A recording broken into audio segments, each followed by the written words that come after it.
So, I'm Sam Bowne, and I'm here to talk to you about DOS attacks, and I've got some help in doing that, which is very good. So, I'm going to talk a little bit about the hacktivists that have used DOS attacks, because I find them interesting, and they have dramatized how much damage you can do with the various kinds of DOS attacks, at the peril of going to prison themselves for it, which is a drag. But anyway, it helps the rest of us sell security appliances, and it helps me entertain students and keep them interested in learning how these attacks and defenses work.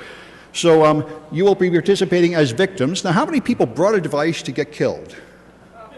1, 2, 3, yeah, not very many. 4 of you over there. Okay, that's kind of what I thought. Okay, because Ryan, who's setting up a wireless network, says he probably can't connect more than 40 or 50 before it'll crash, and I didn't think there'd be that many volunteers to get their device killed. However, I was trying in a speaker room, and I believe this attack could be used to kill every machine at DEFCON from here. I was going to demonstrate a version of that, not so lethal on a stage, but it wouldn't connect at all in the prep room, so I decided to skip that for the moment. But if any of you were unscrupulous, you could try it. Anyway, we'll talk about that later. So that's me. I'm on Twitter. I teach at City College, San Francisco, and I've got 2 guests with me. I've got Matthew Prince here, who's going to talk about his inside dealings with LULz, which I was very pleased to have. In fact, I met him because both of us were deplored as immoral, evil people helping LULz, because I retweeted some LULz tweaks that pointed to stolen data, which I thought was important, and he ran a service which they used to protect themselves from attacks. And so it'd be interesting to hear about that. And Ryan here, way over there, he's going to set up the network and kill people who wish to volunteer to be DOSed with this attack, because we could learn some new vulnerabilities here. Now, they're not 0 days, because the attack I'm using here, I didn't write it and it's not new. It's been known for a year. It's just that an awful lot of people that manufacture devices don't care and have not patched it. So if anybody has any exotic devices, it would be interesting to see if they're vulnerable. Anyway, here's the summary of what I want to show you. The DOS circus is about the history of this stuff and the attackers that have been using it, and then I'll talk about the 3 kinds of DOS. Layer 4 DOS, where you use thousands of attackers to bring down one machine, usually distributed denial-of-service. Layer 7 DOS, where one attacker can bring down one server or more. And the link local IPv6, router advertisement attack. I talked to you last year about IP version 6, and I said it was going to bring a lot of security problems, and so it has. It's given us a time warp when a bunch of things designed in 1993 are now back on our networks, so the old tricks work again. And this is not really an old trick, but it's devastating, and I'll show it to you. You can kill all the Windows machines on a network from one attacker. And again, you only need a few packets per second to do it. So Julian Assange stirred everybody up by leaking US secrets, and he published this mysterious encrypted file as his insurance, and if he ever gets irritated enough at the fact that he's being held in house arrest and perhaps going to be deported and stuff, he can release the secret key and reveal something terrible, not yet specified. So this stirred up these anonymous people that had gotten tired of just posting pictures of cats on 4chan and decided to save the world through denial-of-service, which makes a lot of sense to them, although not to me. So they started attacking. If anybody they could all agree to hate, they would blow them away. So it started with Scientology, because it's pretty easy to hate the Scientologists. And then it went on to other people, and eventually H.B. Gary Federal. This guy couldn't, he was supposed to be here, but he was issued a court order about 3 days ago forcing him to not speak at the panel and tell what really happened for the inside story here. But anyway, in order to publicize his new government security contracting company, Aaron Barr said that he could find the people running LULz and expose them by doing a correlation of social networking. So what appeared in Twitter, he would correlate with what appeared in Facebook and elsewhere. And so they decided to take him down. And it was extremely easy. They got a team of anonymous members. Now, Anonymous was a low-tech group, usually using really primitive tools, but a small number of them got together who were relatively skilled compared to the others.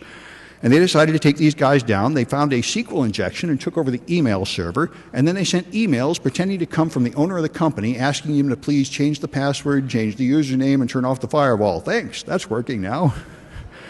And once they were in, they took all their emails and dumped them on the web, because the whole thing about these guys later became LULz. The whole point about them was complete irresponsibility. The fun thing is to take everything every sane person ever told you not to do and just do it, and then you laugh, ha ha ha ha. So what would happen if I just dumped your whole email log out, everything personal, hurting who knows how many innocent people that just had something to say about their medical conditions? That would be a lot of fun, so that's what they did. And they found a lot of real dirt in there. it looked like they were planning to do a lot of really nasty things from H.B. Gary. And so then Anonymous decided to attack the Chamber of Commerce, having found out that they were involved in this with a Drupal exploit, again showing more intelligence technically than Anonymous had, which mostly just used that low-orbit ion cannon, which is pretty primitive. So the Jester gets in here. He is a demonstration of the power of a layer 7 attack, although no one knows exactly what he does.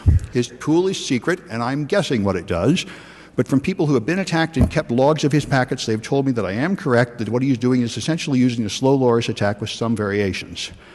And his plan here is to be right-wing, essentially, where Anonymous and LULzsec are left-wing. He is pro-military, he comes from the military, and he tries to punch back at anybody that he regards as endangering soldiers, like Julian Assange and Islamic jihadist recruiting websites.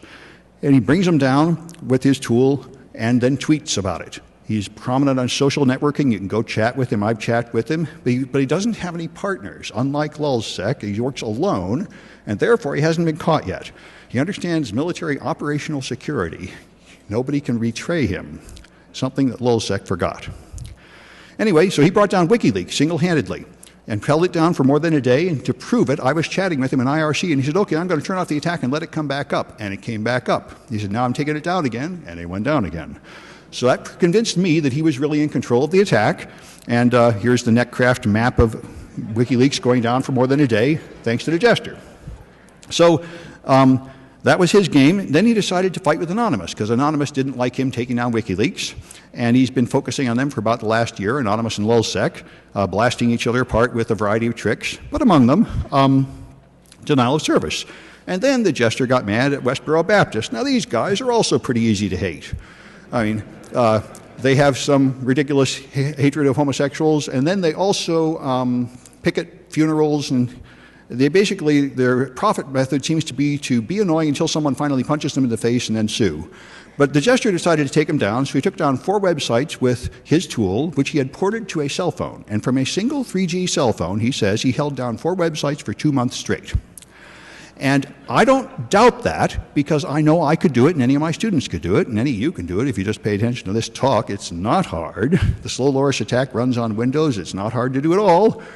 And that's how it goes. Now, LULzsec continued on a rampage, hacking everybody in sight. At one point, they just opened up a telephone line, and you could call in, and they'd hack anybody you wanted. They hacked U.S. government, military, NATO, British government sites. They dumped the contents of the Booz Allen Hamilton database. When they dumped out the Arizona cops is when I got really mad, because that was real important. And they dumped out their names and their password hashes and the logins for all the emails. And when they dumped out the Booz Allen Hamilton password hashes, that struck me as outrageous. 150,000 password hashes, half of them are cracked by the next day. So all the top military, their names and passwords are now out there where anybody can use them. I didn't think much of that. However, they also took down some games websites, which I didn't even notice, but it seemed to be what really caused trouble for them. And they put up a website to announce all the stuff they took down and all their stolen data. And then hacked PBS and put up a silly thing. And I was pretty irritated by that, too. I said, why would you hack PBS? Come on, guys. Anyway, now they've been caught, largely. Ryan Cleary was one guy kind of on the periphery of LULzsec. They caught him in June, and shortly after that, they caught Tiflo, who was much more important to LULzsec. And just a couple days ago, they caught Topiary. So they really are just British teenagers, very messed up, hardly left their house. And their attitude of just taking down everything just for fun is it comes from just childish immaturity. You might wonder what makes them do this. They are just young and foolish, is why they think they can just take down every government website and just for fun. Anyway, by the way, they're supposed to be both here. They're both on Twitter claiming to be here. They said they were at the pool yesterday. The Jester said he was here, and Sabu said he was here. I kind of doubt it, but maybe they are. Who knows? Sabu is the main LULzsec person still at large, and widely assumed to be on the way down because his friends have already been arrested, and this is what always happens. After they get the first one, they will betray all the rest because they don't have much in the way of operational security. Anyway, the technical part of this is you have a layer 4 DDoS is the simplest kind of attack. And this is what was used to take down MasterCard and Visa. They couldn't take down Amazon this way. Anonymous tried this. This is a protest which involves many people. So the reason it does is the tool they use is the low-orbit ion cannon, which is just a network stress tester, and it doesn't do much harm. So it takes a lot of people to bring down a website this way. But with the participation of 3,000 or perhaps 30,000 attackers, the number is not entirely clear, they were able to hold down MasterCard for more than a day, and many other sites. And this is the kind of attack that Kaspersky was talking about when they interviewed him a while ago and asked him how many infected machines would it take to bring South Africa off the internet completely. Or, I'm not sure it's South Africa, some nation, and he said it would take hundreds of thousands of infected machines to do that. And I know that's false. I know it would take one 3G cell phone. However, he's not thinking of that kind of attack. He's thinking of the layer 4 attacks where it takes thousands of machines to take down one target. And it's really nothing more than just pressing F5 in your browser. F5, F5, F5. If enough people do that, you get the /dot effect. The page goes down. It is a denial of service of a sort. It's just a very weak, primitive one. The more powerful ones, one like the LULz attack that Arsenic came up with a couple of years ago, and there were many previous versions of the same thing. Here you do something smarter. Instead of sending a complete request to the web server and just sending a lot of complete requests to the web server so it has to work too hard to serve them all up, you send it something that will jam up the web server. An HTTP GET request to get a page from a server looks like this. You have the layer 2 information and the layer 3 information, and down here you've got the GET, which is several lines of information. And if you just send part of the GET and you never send the rest of it, then the network assumes that you're on some kind of unreliable network and the packets have been fragmented. And so I've got the first half of it and the other half is still coming, so it waits for the other half. And that ties up incoming lines. And it's extremely powerful, and I'll show it to you here in a couple minutes. That's the LULz will freeze all available incoming lines, and all you need is about 1 packet per second, and it stops an Apache server dead. Are you dead yet is another similar one, but it uses posts, and it affects IIS. IIS is not affected by the LULz attack with incomplete GET requests, but it is affected by incomplete post requests. There are other variations of it now. There's one using Keep Alive DoS that works. I tried that, and it's somewhat effective. It's not as powerful as the LULz attack, but it's another way to send requests that make the server do a lot of work. The gestures tool presumably uses one of these principles. He calls it Xerxes. It is a graphical interface. Looks like it runs on Ubuntu Linux to me, but who knows? And then it has this attacker. One important thing about layer 7 attacks is you can run them through an anonymizer so you don't go to prison. The low-orbit ion cannon does not enjoy this feature because it has to send a lot of traffic from you to the other end. If you try to run it through the Tor network, it'll just choke off your attack, and it'll just bring down the Tor network because it's like a flamethrower. It burns everything between you and the target. The layer 7 attacks are like a guided missile. It just sends a few packets that do no harm to anything, and when they get to the server, blam, the server becomes unavailable. So you can run it through an anonymizer, which is what he does, which means that not only can they not find out where it's coming from, but they also can't protect from it by any kind of simple firewall rules that search by source address, because all the packets come from different source addresses. Although, if you block all Tor exit nodes, which you should all do, that will stop them from using Tor, and they'd have to use something else like a botnet of compromised machines to do it, and that would make it a little harder. But anyway, his tool starts, runs this thing through an anonymization network, and then brings down the target, and it's independently does a series of tests at a target, and when the target goes down, then it sends out one of those tweets, Tango down. Anyway, that's where we are up to maybe 2 years ago. These things were running. The link local DoS is much newer with IP version 6. You're using IP version 6 if you have any version of any modern operating system, any modern version of Linux, any Windows, Vista, or Windows 7, or Windows XP if you turn on IP version 6, although it's not on by default. And your servers, your domain controllers, your DNS servers, your email servers are all using IP version 6, whether you like it or not, unless you have gone out of your way to turn it off. And like any other unwanted service, if you're not using it, it's opening you to attacks. So in IP version 4, when a machine joins a network, unless you're weird enough to be using static IP addresses, which most people aren't, your machine boots up and it asks the router, the DHCP server, I need an IP. It says, okay, use this IP. Then there's another back and forth to make sure nobody else is using that IP. And it's the end of the game. There will be no further DHCP traffic until you restart that machine or until a long time passes, like 4 days. That's a pull process. I need an IP. I ask for an IP. But IP version 6 is not normally done in that fashion. IP version 6 is generally, addresses are distributed by router advertisement. So the router pushes out a router advertisement and says, I am the router, everybody stop what you're doing and join my network now. everybody has to stop, make up an address, and join the network. It's a broadcast packet, although the purists will tell me there is no broadcast in IP version 6, but there is something called multicast to all nodes. So the difference between these things is theological in nature, and I don't intend to go into it. But the point is, the router sends out one packet that goes to every node, and every node now has to join the network, which doesn't seem that bad. Here's the router advertisement packet going to a multicast to all nodes address, FF02::1, and telling people what network to join. The problem is you can send out a lot of router advertisements. And when you do, the poor target joins all these networks, and that would be all right, except that Windows is extremely inefficient at doing that. So let me show you a few of these attacks. I should have some virtual machines set up. Now this is how I do it in class with my students. I use virtual machines on an isolated network. And I'll tell you a little more when I get there. So let's start with the old-fashioned attacks. Here I've got a Backtrack 5 Linux machine, and it's running as a web server. So if I go to localhost and refresh, I put up a web page here with a picture of a cat. All right, so it's handing out that glorious web page. Now, if you run this page, you can see the status of your server. And let me see if I can figure out how to turn off some junk to save some room here. Can I right-click? Let's see, view, toolbars, good. Get rid of toolbars. Come on. Use toolbars, bookmarks. There, that's getting somewhere. Okay, now, that's the server status.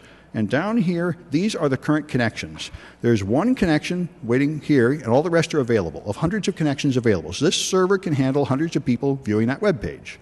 So if I go over here, and this guy views that web page, it should show up here as another connection, and so it does. Now I have a couple connections. So now let's attack this poor Linux machine from this Windows machine. We'll start with the old-fashioned stuff, the low-orbit ion cannon. Let's get these things out of my way. All right, the low-orbit ion cannon is here, the thing that anonymous people use as a shortcut to go into prison. And I'll need an IP address here. Let me join this. There we are. Okay, 192.168.1 HTTP 192.168.198.173. Hopefully I got that right. Yeah, it looks pretty good. 198.173. Okay, so this attack goes here. I need a little more room on my screen. Come on, come on.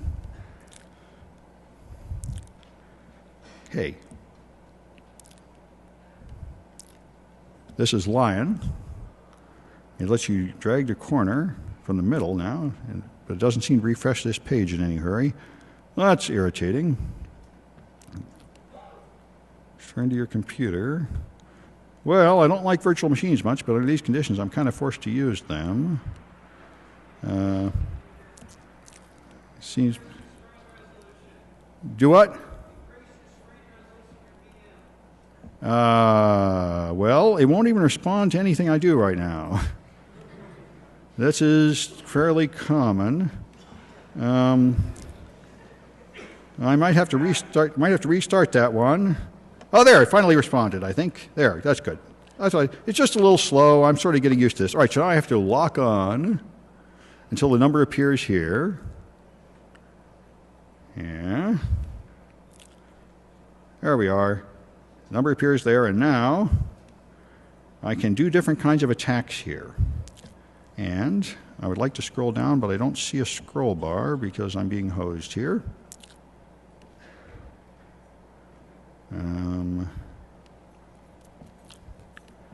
Pardon me. All right, I'll have to go to full screen. That's the only thing I can do. Make it big enough so I can see what I'm doing. All right, because the low-orbit ion cannon, in addition to sending you to prison, isn't very well written. It doesn't let you see what you need to see too well. All right, so I'm going to send HTTP requests here, and I need to get to the fire button. There, I'm charging my laser.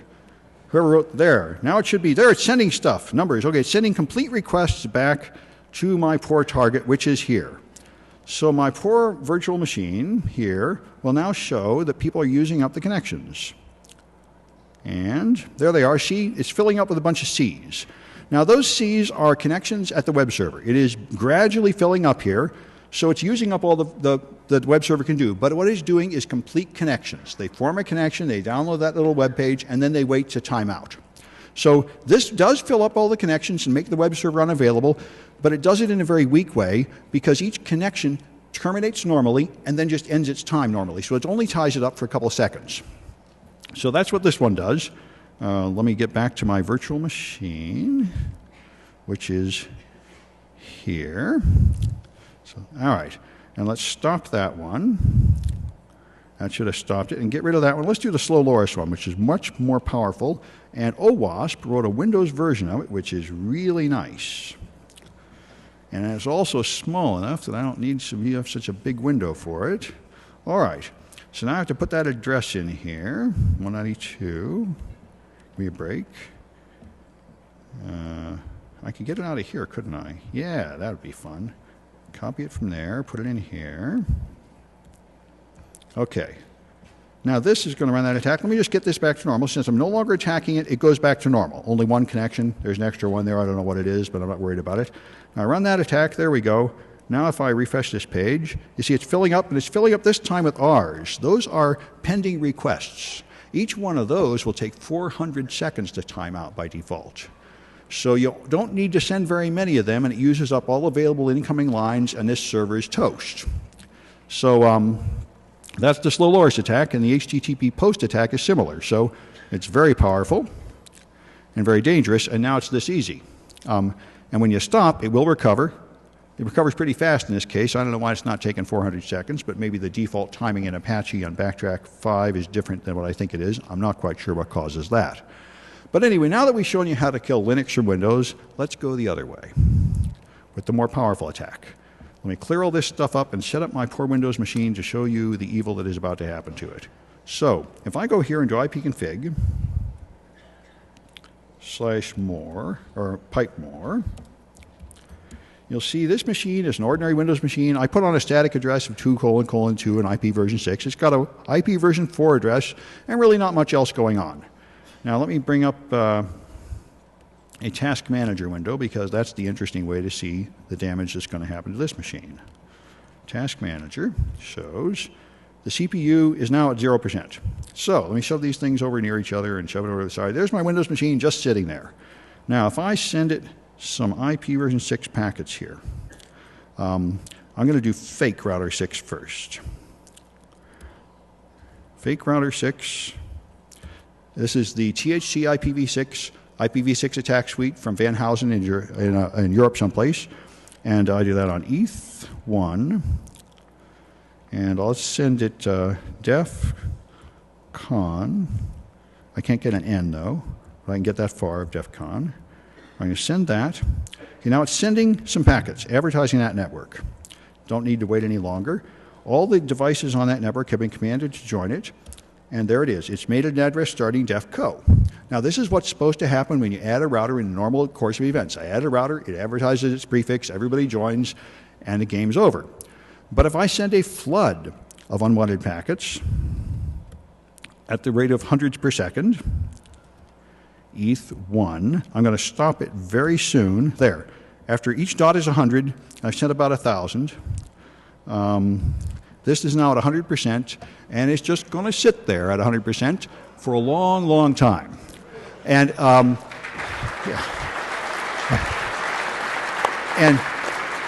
and what's worse is when I got this far, I was trying to make a project for my students sitting outside a coffee house. I said, well, this is fun, but the problem is it's killed it so bad that you can't see the addresses. If you run ipconfig, now if I stop it really fast, this will actually respond without waiting forever, and you can see what it's done. And that's why, hopefully, I stopped. There we are. You see, it's joined all these networks. Page after page of networks. That's what it's doing. And it's still adding more to that list at the rate of about 5 per second. So this is all right. But when I first tried it, I ran it for a while. Nothing seems to happen. Hey, my Windows machine doesn't respond at all. What happened here? I said, well, this is no fun. Students don't learn anything. They can't look at the damage. So I thought, well, this is a bad project. What do I do? And then I thought, hey, wait a minute. This would kill the domain controller and the email server and everything. This is really bad. This is so bad I can't tell my students at all. I better tell Microsoft quietly. So I sent out a tweet. I mean, at first I did this to send out a tweet saying, hey, this attack hurts Windows 7. Not surprising. And then I said, hey, you know, I need a security contact inside Windows. So EdBot and other people on my Twitter feed immediately gave me good people inside Microsoft, and they sent me to the right people. And within 2 days, I had an official answer from Microsoft saying, yeah, Van Housen told us about that a year ago, and we don't care. We're not going to do anything about it for current versions of Windows. We do not care that Windows Vista, Windows 7, Windows Server 2003, Windows Server 2008, and XP are all going to die at the drop of a hat. We may put in Windows 8 or Windows 9 or something if we have nothing better to do. I said, fine. If you're going to be that way, I'll tell the whole world about it. And I gave it to my students for homework, and I said, use an isolated network. Don't kill every machine at the college, because you could kill every machine at the college, including our servers and everything else. And my students did not kill the whole college with it, which is nice of them. Therefore, I'm still working there. I'm not out on the street with a tin cup. And so, anyway, that's the power of that attack. And so let me talk a little bit about defenses. But I think before I do that, I'm going to hand it over to Matthew here. The only thing I want you to do is if you would like to try this. Now, Windows machines are vulnerable to this, and one version of BSD Unix is vulnerable to this attack. Mac OS is not. If you look at my Mac here, ifconfig, it will show, yeah, you see them here. I don't see it. Let's try Pipemore. There we are. See here, the Mac got the attack too. The Mac is the host. And as you can see, it joined some of these, those are 2001s, let's see. It joins, I think those are useless networks. It joined some of those useless networks, but it didn't join them all. Well, I think those might be from DEFCON. But anyway, what you see, if you expose the Mac to it, it joins about the first 10 and no more. It has the sense to ignore all router advertisements after the first 10 for some period of time, which is a pretty good defense. And that's what I think Microsoft should do in Windows, but they are not interested in my opinion. Cisco patched it, Juniper didn't. But anyway, if you have any devices to test, Ryan's going to set up a network there and kill anybody that wants to join it. And if you want to participate in this, here's how you do it. There. You join a network called Do Not Use. And it's WPA2 encrypted, and the password is Do Not Use. So if you join that network, he'll see how many people joined and then run this attack and kill you. And if it kills you, it's interesting because other devices are vulnerable besides Windows and BSD. And if you have, some people said they were going to bring interesting devices here. Any device that networks may be vulnerable to this, and I would like to know, and I'd like you to go to the question room afterwards and tell me so we can inform the vendor and get stuff patched, because I think a bunch of people are vulnerable to this and they don't know. But anyway, let me hand it over to you. You can tell them your story about LULz, and then I'll come back and talk about defenses if we have time left. Your stuff should be on the desktop. Let me dig down to it. Hey, Sam? Yeah? Is it do not use or do not connect? Is it do not use or do not connect, Ryan? Do not connect. Oh, do not connect. Okay. Thank you. Okay. Yeah, so its name is do not connect and the key is do not connect. Okay. Thanks, Sam. Sam is the only person that I know who can make running a DDoS attack seem charming.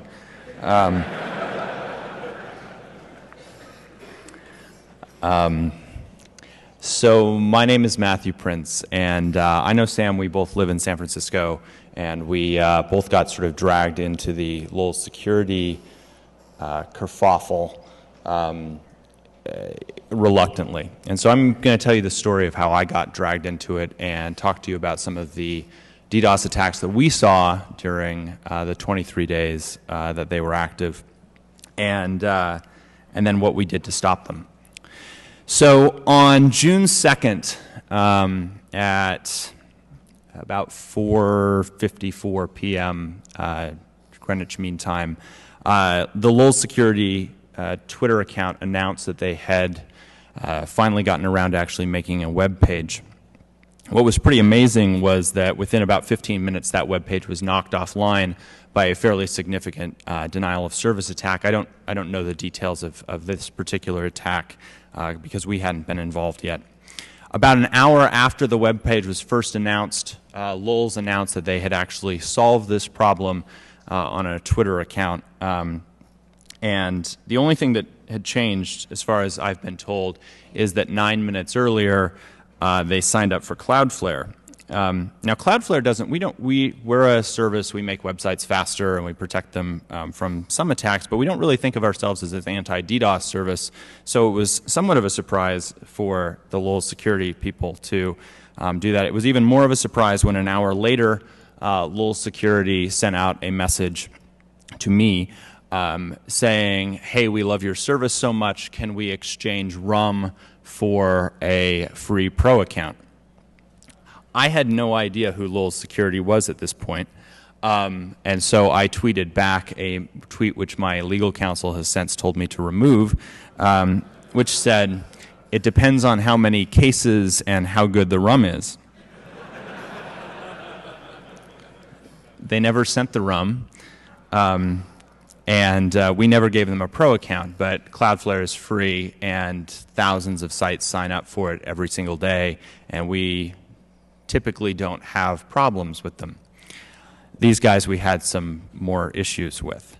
And so over the course of the next 23 days, they wreaked mayhem in lots of different ways. And finally, on June 25th, they called it quits. And what was interesting is that the way Cloudflare works, we're a reverse proxy, right? So all of the traffic which goes to LULz security passes through our network first. Which has two significant effects. The first is anyone who attacks LULz security was attacking us, so that was amusing. And then secondly, it meant that LULz security was actually able to hide where their origin was, where they were actually hosting from, and that's a side effect of how our system is designed. But it was one that they used to great effect. Sam actually contacted me a little while ago. He said he was going to do a talk on DDoS, and we sort of talked about the experience, and he said, would I be willing to share some information about it? And again, we have legal counsel, and we're a real company, and we have a privacy policy, and even if you're an internationally wanted cyber criminal, we try to respect the privacy policy. And so I wrote the following email. There's a little bit more to it, to the email account that we had on file for LULz security on July 2nd, right after they had called it quits, saying, "Hey, I've been invited to talk about this at DEFCON. Would you mind?" And I didn't hear anything for quite some time. And then 11 days later, someone by the name of Jack Sparrow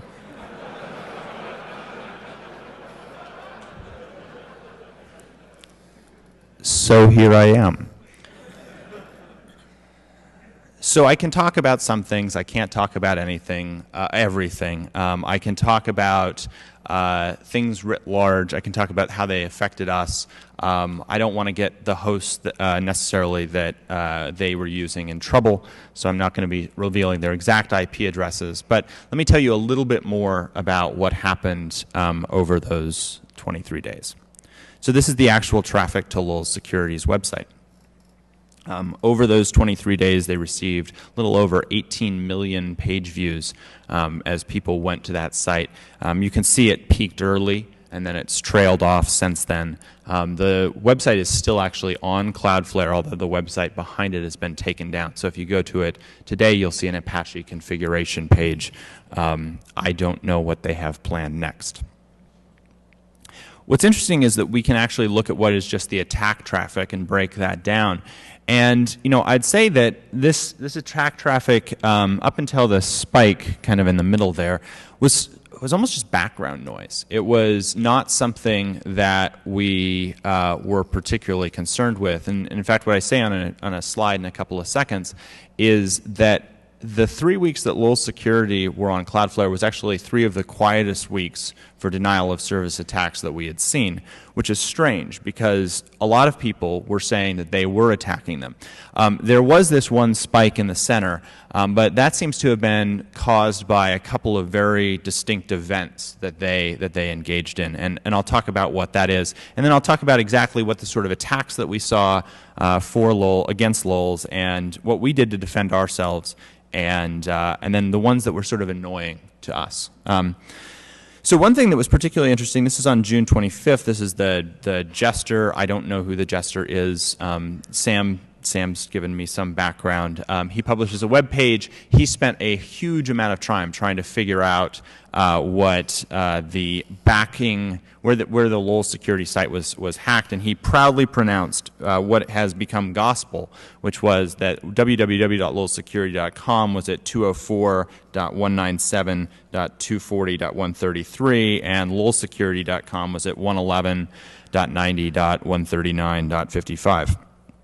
I know where the site was on June 25th, and I will tell you it wasn't there at all.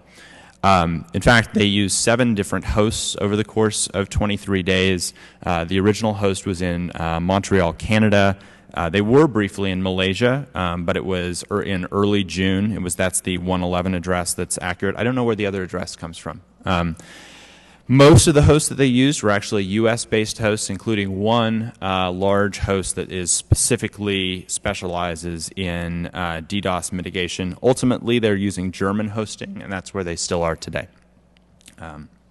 One thing that was interesting was that a lot of people claimed that they had found some way to knock LULz security offline, and they posted pictures online. This is actually a service that we offer at Cloudflare, which is if your back-end origin server goes down, then we'll actually show a cached version of this, and we put an orange bar across the top that says you're viewing a cached version, sort of like if you view as cache in Google.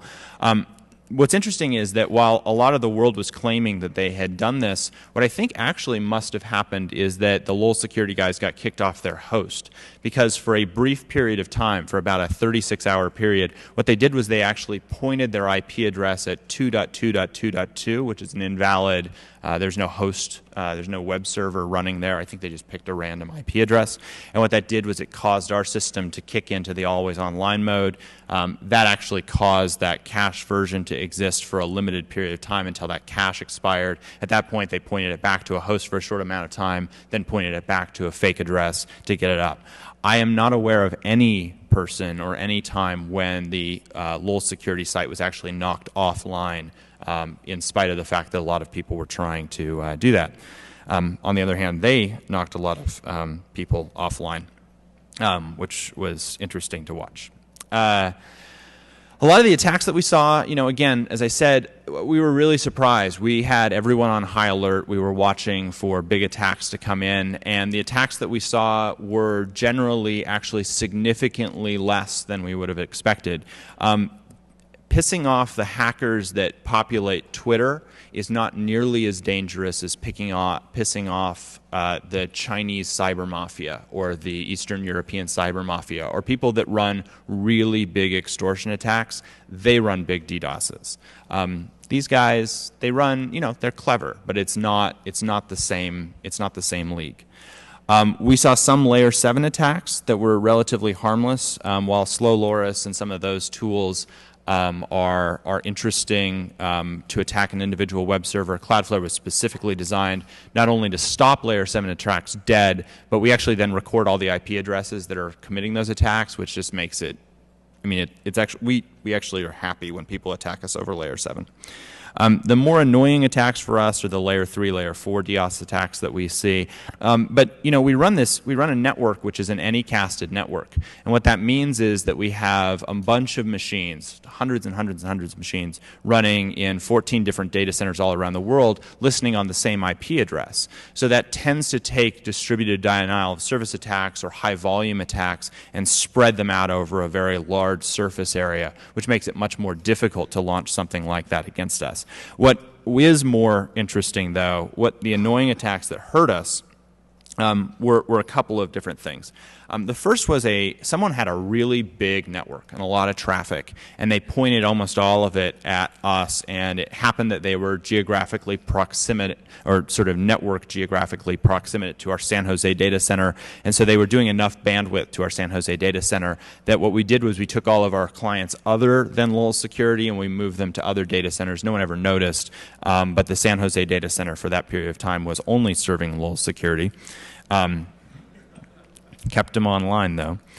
Another attack which was really interesting, it's actually not a particularly big threat to most people, was a threat to us, was using Google as a reflector. So we have special rules that are in place for Google's IP addresses in order to make sure that we're never blocking legitimate crawler traffic from coming to us. And so someone who was actually very clever found out that if they sent a lot of SYN requests with fake headers pointing back at our IP addresses to Google, Google would ACK back to those, and that actually created some issues for us internally. It was a pretty easy solution. We blocked the ACKs that didn't have a SYN attached to them, and we called our friends at Google and said, you'll never get origin traffic coming from this, so just firewall it off. And that was solved within a few minutes. But that was actually a clever attack that looked at the nature of how our system worked and challenged us based on that. The last one, which was the most annoying, someone did a thorough scan of our IP address ranges and found some exposed router interfaces that were out there, and figured out the routers that we were using, or just dictionary attacked against the routers, we're not sure, and they were able to launch attacks that actually shut down some of our routers. And they were able to bypass Anycast because those were specific to that. The solution, again, was fairly straightforward. We just blocked those IP addresses off to the outside network, but it was the attack that actually caused us the biggest problem and knocked a couple of our routers offline for a couple of minutes. But largely, again, when I compare the big attacks that we see when a client of ours gets a letter in the mail that says, "Hi, I'm the helpful Chinese government agency. By the way, we've detected on your network that someone is going to attack you. If you send us $10,000, we can probably do something about it." Obviously not a real Chinese agency, and they really can do something about it because they're launching it. Those are big attacks. These were relatively small by comparison. Sam, I think I'm losing power. So, yeah, if you can just make sure it's plugged in. So, a couple of things. I think I got it there. So, sorry about that.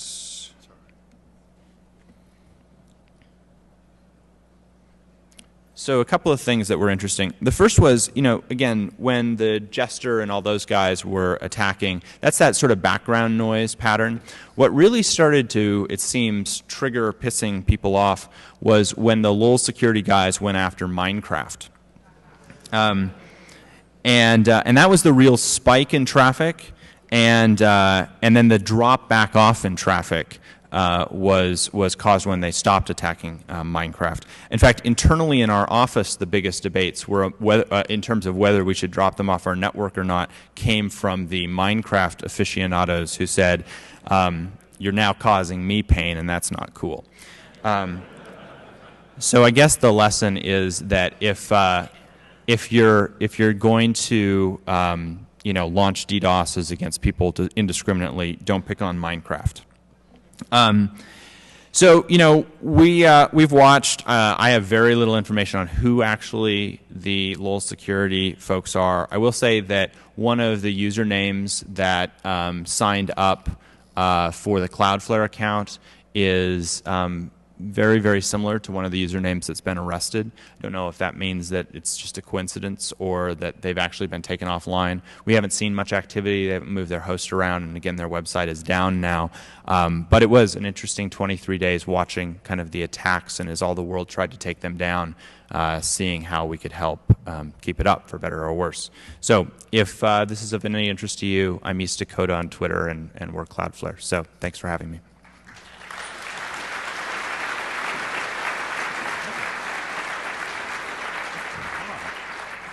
All right, thank you, Matthew. I really appreciate you coming to do that, because I am trying to improve my game.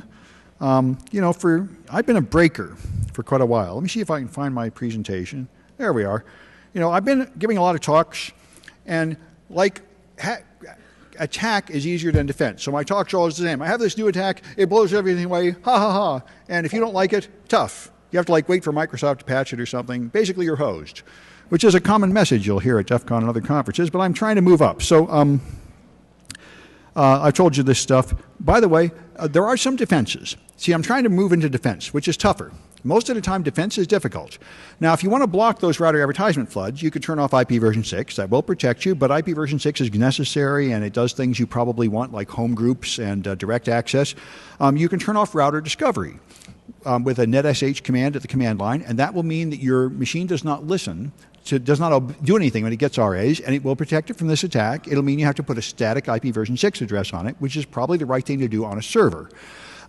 You can block it with the Windows firewall, and you only accept router advertisements from the authorized router, and that will protect your clients, although it's pretty easy to defeat that by just making rogue router advertisements that appear to come from that source address, but it will stop the attacks to some extent.